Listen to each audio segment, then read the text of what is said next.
পরশুরাম ধারাবাহিকের আজকের পর্বতে দেখা যায় শীতল আসে পরশুরামদের বাড়িতে তরিণীর মনে বিষ ঢোকানোর জন্য। আর সে তরিণীকে অনেক কথাও বলে। তরিণী শীতলের কথায় অনেকটাই অন্যমনস্ক হয়ে যায়, সে একটুও বিশ্বাস করে। আর শীতল তো এটাই চেয়েছিল। এরপরে সে টুনিদের বাসা থেকে বেরিয়ে পড়ে। অন্যদিকে দেখা যায় পরশুরাম অফিসে বসে সত্যজিৎ মুখার্জি জিৎ মুখার্জিকে বলতে থাকে, এখনও সময় আছে, মুখটা খুলুন, দোকানের ভেতরেও বেশ কিছু স্যাম্পেল, তারপরেই লোকজন কেনাকাটা করে। এই বলেই কাবিরকে বলে, কাবির এদিকে আয়। কাবির উঠে দাঁড়ানো মাত্রই পরশুরাম তাকে আচ্ছা মতো ধোলাই করতে থাকে। সত্যজিৎ মুখার্জি জিৎ মুখার্জিকে থামতে বললেও পরশুরাম থামে না, তাকে আচ্ছা মতো মারে আর বলে ওঠে, আমি কমন ম্যান পরশুরাম, আমার হাতে থাকে গান, এটা মাথায় রাখবেন। আর স্যাম্পেলটা দেখিয়ে দিলাম, যদি সবটা স্বীকার না করেন তাহলে কিন্তু এবার খুব খারাপ হবে। সত্যজিৎ মুখার্জি বলে ওঠে, ল আমিও অনেকটাই জানি, তাই তুমি আমাকে বেআইনিভাবে এভাবে হ্যারাস্ট করতে পারো না, যা কথা হবার সব কোর্টেই হবে। এই বলে সত্যজিৎ মুখার্জিরা সেখান থেকে চলে যায় আর পরশুরাম হাসতে থাকে।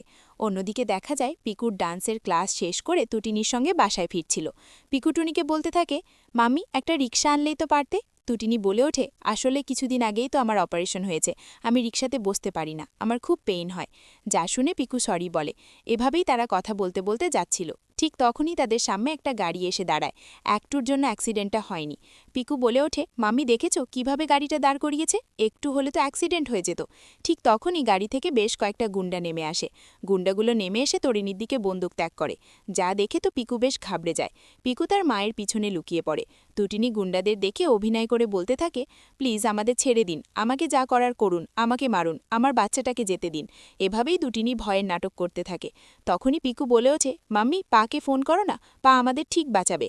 তখন এই লোকটা বলে ওঠে, পা তোদের কি বাঁচাবে, পাই তো এখানে পাঠিয়েছে আমাদের। যা শুনে তুটিনি বলতে থাকে, এটাই কি সত্যি, তাহলে যেন আমি এখানেই মরে যাই। এগুলোই ভাবছিল তুটিনি। লোকটা যখনই তুটিনিকে শুট মরতে যাবে তুটিনি তার হাতটা এমনভাবে মুচকে দেয়, পিকু পুরো অবাক হয়ে যায়। পিকু মনে মনে বলে ওঠে, মাম্মির হাতে এত জোর। তবে আরেকজন লোক এসে তটিনির যেখানে অপারেশন হয়েছে ঠিক সেখানেই আঘাত করে বসে। তটিনি মাটিতে লুটিয়ে পড়ে। পিকু তার মাকে জড়িয়ে ধরে চিৎকার করে রাস্তার লোকদের ডাকতে থাকে, তবে কেউই এগিয়ে আসে না। যখনই লোকটা তটিনিকে শুট করতে যাবে ঠিক তখনই পরশুরাম হাজির হয়। পরশুরাম লোকগুলোকে আচ্ছা মতো রামধুলাই করে। যা দেখে তটিনি তাকিয়ে থাকে পরশুরামের দিকে। মারতে মারতে লোকগুলোর অবস্থা একদম খারাপ করে ফেলে। তারা আরও উঠে দাঁড়ানোর অবস্থাতেই থাকে না। এরপর পরশুরাম বলরামকে ফোন করে আর বলরামকে ফোন করে বলে ওঠে, আমাদের বাড়ির আগের গলিতে কয়েকটা গুন্ডা পড়ে আছে, সবগুলোকে তুলে নিয়ে যা, আর থার্ড ডিগ্রিতে মুখ দিয়ে কথা বের করতে যা করা লাগে তাই কর। এই বলে ফোনটা কেটে দেয়। এরপর পরশুরাম গিয়ে তটিনিকে খুব যত্ন সহকারে কোলে তুলে নেয় আর এগিয়ে যেতে থাকে সামনের দিকে। আড়ালে টাড়িয়ে শীতলই সবটাই দেখতে থাকে। আসলে গুন্ডাগুলোকে তো ওই শীতলই পাঠিয়েছিল। এরপর পরশুরাম তটিনিকে নিয়ে বাড়িতে চলে যায়।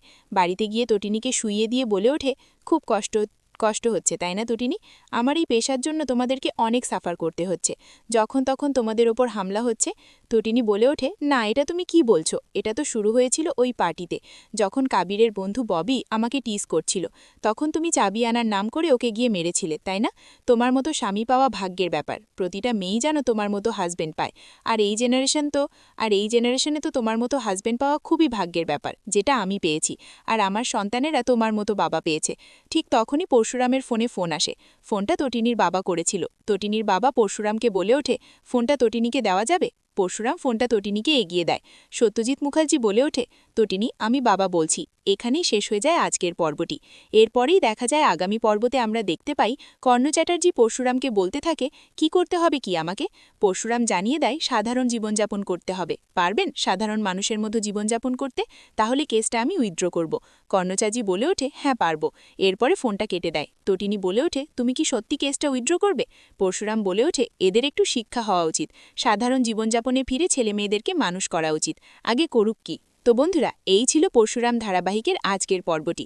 আজকের পর্বটি দেখে তোমাদের ঠিক কেমন লাগলো অবশ্যই জানিয়ে দাও কমেন্টে তোমাদের মতামতটি। আর চ্যানেলে নতুন হয়ে থাকলে অবশ্যই চ্যানেলটি সাবস্ক্রাইব করতে একদমই ভুলো না। ধন্যবাদ।